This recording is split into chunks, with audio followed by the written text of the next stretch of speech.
सुप्रभात बच्चों, कैसे हैं आप सभी।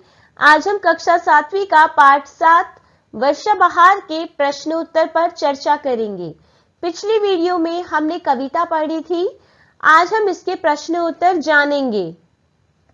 मेरी समझ से पहला प्रश्न।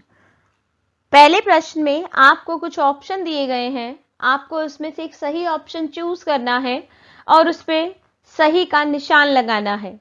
प्रश्न 1, इस कविता में वर्षा ऋतु का कौन सा भाव मुख्य रूप से उभर कर आता है। फर्स्ट ऑप्शन दुख और निराशा, सेकंड आनंद और प्रसन्नता, थर्ड भय और चिंता, फोर्थ क्रोध और विरोध। इसका उत्तर है आनंद और प्रसन्नता। वर्षा ऋतु में सभी कितने आनंद में और प्रसन्न रहते हैं, यही इस कविता में बताया गया है। प्रश्न 2, नभ में छटा अनूठी और घनघोर छा रही है। पंक्तियों का उपयोग वर्षा ऋतु के किस दृश्य को व्यक्त करने के लिए किया गया है। बादलों के घिरने का दृश्य, सेकंड बिजली के गिरने का दृश्य, थर्ड ठंडी हवा के बहने का दृश्य, फोर आमोद छा जाने का दृश्य। इसका सही उत्तर है बादलों के घिरने का दृश्य। जैसा कि लिखा है घनघोर छा रही है, अर्थात जब काले घनघोर बादल आसमान में छा जाते हैं। तो इसका फर्स्ट ऑप्शन सही है। प्रश्न 3, कविता में वर्षा को अनोखी बहार कहा गया है क्योंकि। फर्स्ट ऑप्शन कविता वर्षा को विशेष ऋतु मानता है, सेकंड वर्षा में सभी जीव जंतु सक्रिय हो जाते हैं, थर्ड वर्षा सबके लिए सुख और संतोष लाती है, फोर्थ वर्षा एक अद्भुत अनोखी प्राकृतिक घटना है। इसमें से आपके 2 से 3 ऑप्शन भी सही हो सकते हैं। तो इसके सही ऑप्शन है, इसका उत्तर है वर्षा में सभी जीव जंतु सक्रिय हो जाते हैं, सभी एक्टिव हो जाते हैं। वर्षा सबके लिए सुख और संतोष भी लाती है और वर्षा एक अद्भुत अनोखी प्राकृतिक घटना है। तो ये तीनों ऑप्शन सही हैं। अगला प्रश्न, प्रश्न 4, सारे जगत की शोभा निर्भर है उसके ऊपर। इस पंक्ति का क्या अर्थ है। 1, प्रकृति में सभी जीव जंतु एक दूसरे पर निर्भर करते हैं, सेकंड वर्षा पृथ्वी पर हरियाली और जीवन का मुख्य स्रोत है, थर्ड बादलों की सुंदरता से ही पृथ्वी की शोभा बढ़ती है, फोर्थ हमें वर्षा ऋतु से जगत की भलाई की प्रेरणा लेनी चाहिए। इसका सेकंड ऑप्शन ठीक है, वर्षा पृथ्वी पर हरियाली और जीवन का मुख्य स्रोत है, और इसका फोर्थ ऑप्शन भी ठीक है, हमें वर्षा ऋतु से जगत की भलाई की प्रेरणा लेनी चाहिए। प्रश्न 2, पाठ में से चुनकर कुछ पंक्तियां नीचे दी गई हैं, इन्हें ध्यान से पढ़िए और इन पर विचार कीजिए। आपको इनका अर्थ समझ में आया, अपने विचार अपने समूह में साझा कीजिए और लिखिए।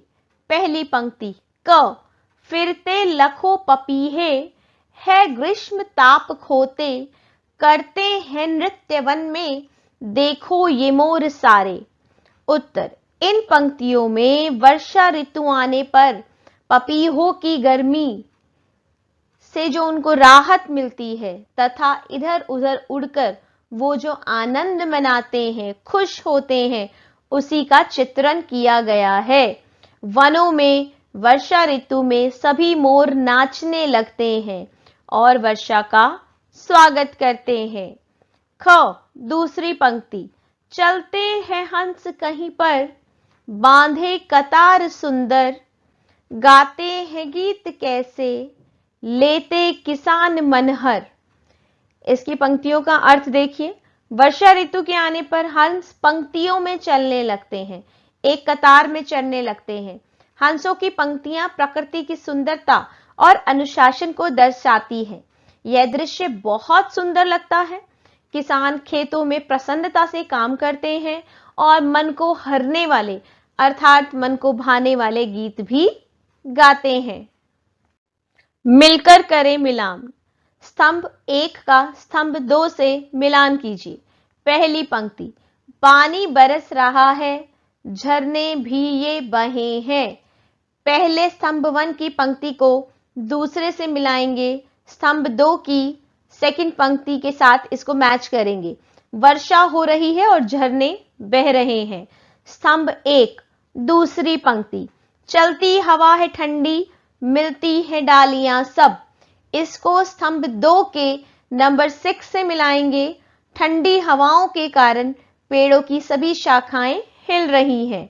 स्तंभ 1 तीसरी पंक्ति, तालों में जीव चलचर, अति है प्रसन्न होते।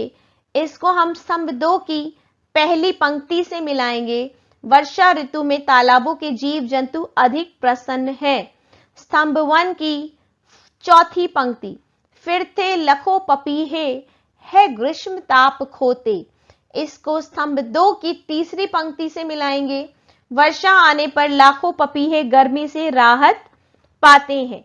स्तंभ 1 पांचवी पंक्ति, खिलता गुलाब कैसा, सौरभ उड़ा रहा है। इसे आप पांचवी पंक्ति से ही मिलाएंगे।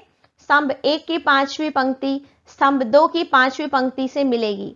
वर्षा में खिले हुए फूल जैसे गुलाब प्रकृति में सुगंध और ताजगी फैला रहे हैं। स्तंभ 1 छठी पंक्ति, चलते हैं हंस कहीं पर, बांधे कतार सुंदर। इसको आप स्तंभ 2 की चौथी पंक्ति से मिलाएंगे। हंसों की कतारें प्रकृति की सुंदरता और अनुशासन को दर्शाती है। इस प्रकार हम स्तंभ 1 की पंक्तियों का स्तंभ 2 के अर्थ के साथ मिलान करेंगे। सोच विचार के लिए कविता को एक बार पुनः पढ़िए, पता लगाइए और लिखिए। इन प्रश्नों के उत्तर आप स्वयं भी लिख सकते हैं। पहला प्रश्न, कविता में कौन कौन गीत गा रहे हैं और क्यों? कविता में मालिनी, मेंढक और किसान गीत गा रहे हैं। क्यों गा रहे हैं, हमें यह भी उत्तर देना है। मालिनी इसलिए गीत गा रही हैं क्योंकि वर्षा ऋतु आने से बागों में हरियाली छा गई है और ठंडी हवा बह रही है, जिससे उनका मन प्रसन्न हो गया है, वो बहुत खुश हैं, इसीलिए वो गीत गा रही है। मेंढक इसलिए गीत गा रहे हैं क्योंकि वर्षा ऋतु उनका प्रिय समय है, उनकी प्यारी ऋतु है, इसीलिए वो अपनी खुशी व्यक्त कर रहे हैं। किसान इसलिए गीत गा रहे हैं क्योंकि वर्षा से उनके खेतों को पानी मिल रहा है और पानी मिलने से उनकी फसलें अच्छी होती है, अतः वे सभी आनंदित होकर गीत गा रहे हैं। ख दूसरी पंक्ति, बिजली चमक रही है, बादल गरज रहे हैं, तालों में जीव चलचर, अति है प्रसन्न होते। दी गई दोनों पंक्तियों को ध्यान से पढ़िए। इसमें वर्षा के दो अलग अलग दृश्य दर्शाए गए हैं। इन दोनों में क्या कोई अंतर है, क्या कोई संबंध है? अपने विचार लिखिए। उत्तर देखिए, दी गई पंक्तियों में वर्षा ऋतु के दो अलग अलग चित्र दर्शाए गए हैं जो प्रकृति के दो रूपों को प्रदर्शित करते हैं। प्रथम में आकाश में होने वाली गतिविधि को और दूसरे में धरती पर होने वाले उसके प्रभाव को दर्शाया गया है।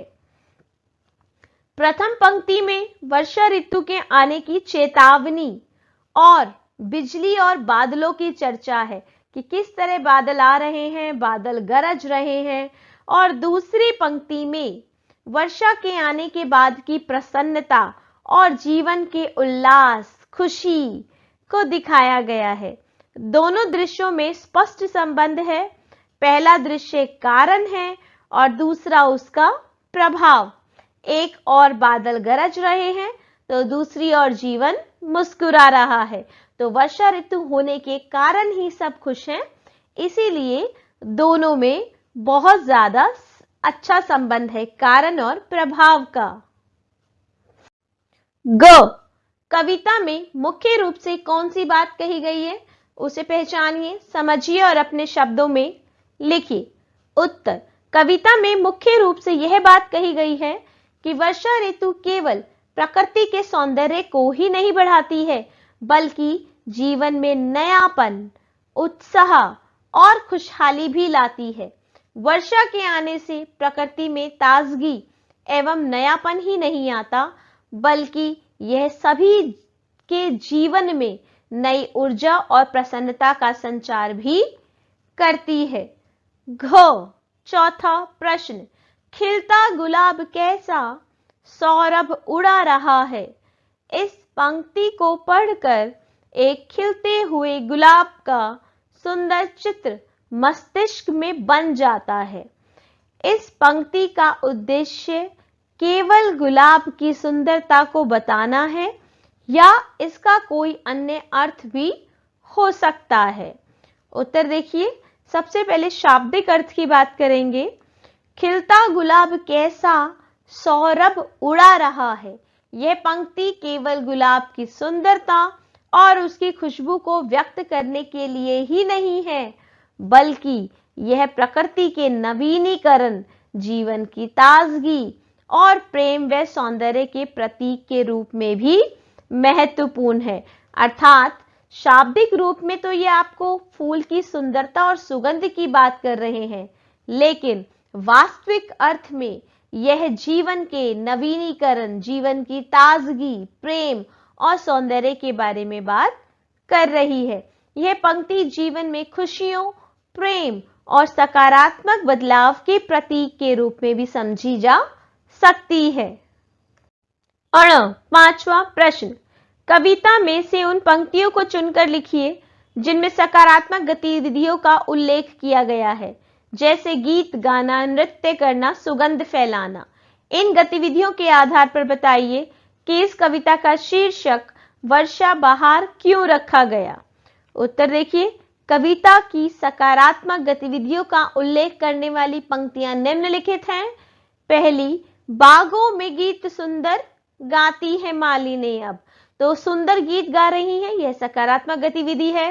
करते हैं नृत्य वन में, देखो ये मोर सारे, और सभी मोर वन में नाच रहे हैं, ये भी सकारात्मक पंक्ति है।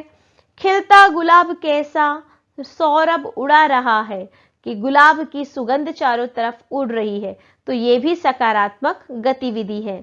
ये सकारात्मक गतिविधियां हमें बताती हैं कि वर्षा बहार न केवल प्रकृति को सुंदर बनाती है, बल्कि यह जीवन में खुशी, ऊर्जा और ताजगी का एहसास भी कराती है। कविता का शीर्षक वर्षा बहार इसलिए रखा गया क्योंकि यह वर्षा के मौसम में आई खुशहाली और आनंद को प्रतिबिंबित करता है, जो प्राकृतिक सौंदर्य और जीवन की प्रसन्नता का भी प्रतीक है। अनुमान और कल्पना। इन प्रश्नों के उत्तर आप अपने अनुमान और कल्पना के आधार पर भी दे सकते हैं। पहला प्रश्न, सारे जगत की शोभा निर्भर है इसके ऊपर। कविता में कहा गया है वर्षा पर सारे संसार की शोभा निर्भर है। वर्षा के अभाव में मानव जीवन और पशु पक्षियों पर क्या क्या प्रभाव पड़ सकता है। उत्तर देखिए, सारे जगत की शोभा निर्भर है इसके ऊपर। पंक्ति में कहा गया है कि वर्षा पर सारे संसार की शोभा निर्भर है। यह पंक्ति वर्षा के महत्व को दर्शाती है कि वर्षा के अभाव में मानव जीवन और पशु पक्षियों पर बहुत गहरा प्रभाव पड़ सकता है। वर्षा नहीं होगी तो मनुष्य को जल, कृषि और स्वास्थ्य से संबंधित समस्याओं का सामना करना पड़ेगा। साथ ही पशु पक्षी और वनस्पतियों का जीवन भी दूभर अर्थात मुश्किल हो जाएगा। वर्षा के बिना जीवन की कल्पना ही करना कठिन है, अतः वर्षा होना अत्यंत महत्वपूर्ण है। वर्षा होना बहुत जरूरी है। ख दूसरा प्रश्न, बिजली चमक रही है, बादल गरज रहे हैं। बिजली चमकना तथा बादल का गरजना प्राकृतिक घटनाएं हैं। इन घटनाओं का लोगों के जीवन पर क्या क्या प्रभाव हो सकता है। आप सकारात्मक और नकारात्मक यानी अच्छे और बुरे दोनों प्रकार के प्रभावों के बारे में सोच सकते हैं। उत्तर देखिए, बिजली का चमकना और बादल का गरजना प्राकृतिक घटनाएं हैं। इसके कारण मानव जीवन और प्राकृतिक संतुलन पर सकारात्मक और नकारात्मक दोनों ही प्रकार के प्रभाव पड़ सकते हैं। जब ये घटनाएं वर्षा ऋतु का संकेत देती हैं, तो ये प्राकृतिक जीवन के लिए जीवनदायिनी होती है। दूसरी ओर ये घटनाएं भय, चिंता और प्राकृतिक आपदाओं का कारण भी बन सकती है। सकारात्मक दृष्टिकोण से ये घटनाएं प्राकृतिक ताजगी वृद्धि का संकेत है, जबकि नकारात्मक दृष्टिकोण से ये आपत्ति और संकेत का कारण बन सकती है। अर्थात एक ही पंक्ति कभी सकारात्मक और कभी नकारात्मक प्रभाव प्रस्तुत करती है। गो तीसरा प्रश्न, करते हैं नृत्य वन में देखो ये मोर सारे। इस पंक्ति को ध्यान में रखते हुए वर्षा आने पर पक्षियों और जीवों की खुशी का वर्णन कीजिए। वे अपनी प्रसन्नता कैसे व्यक्त करते होंगे। सबसे पहले बात करें हम कि यह पंक्तियां कविता में प्राकृतिक जीवन और प्रसन्नता को दर्शाती है कि जब वर्षा ऋतु का आगमन हो गया तो सभी कितने खुश हैं, जो वर्षा के आने पर उत्पन्न होती है। वर्षा आने पर मोर, पपीहा जैसे पक्षी खुश होकर नृत्य करते हैं और गाने लगते हैं। मोर विशेष रूप से वर्षा के मौसम में अपने पंख फैलाकर नृत्य करने के लिए प्रसिद्ध है। पपीहा, बुलबुल और अन्य छोटे पक्षी अपनी खुशी को अपनी मीठी आवाजों से व्यक्त करते हैं। मेंढक वर्षा की बूंदें गिरने पर सुरीले गीत गाने लगते हैं। हंस पानी में पंक्ति बनाकर चलने लगते हैं। वे वर्षा आने पर अपनी प्रसन्नता व्यक्त करते हैं। इस प्रकार सभी पक्षियों और जीवों की खुशी को नृत्य, गीत, उनके उत्साह और उमंग के रूप में व्यक्त किया गया है। अगला प्रश्न, शब्द से जुड़े प्रश्न। अपने समूह में चर्चा करके वर्षा से जुड़े शब्द नीचे दिए गए रिक्त स्थान में भरिए। देखिए, वर्षा से संबंधित जो शब्द हैं वो सब आप यहां भर सकते हैं। वर्षा को जोड़िए। मेघ गर्जन, बादलों का गरजना, झमाझम बारिश के गिरने की आवाज, उल्लास खुशी, उत्साह एक्साइटमेंट, बिजली कड़कना, जलधारा पानी का बहाव और बहार खुशियां, आनंद लाना। तो इस तरह वर्षा से जुड़े शब्दों को हमने प्रयोग किया। उम्मीद करती हूं आपको पाठ के प्रश्नोत्तर समझ आए होंगे। धन्यवाद। आप सभी का दिन मंगलमय हो।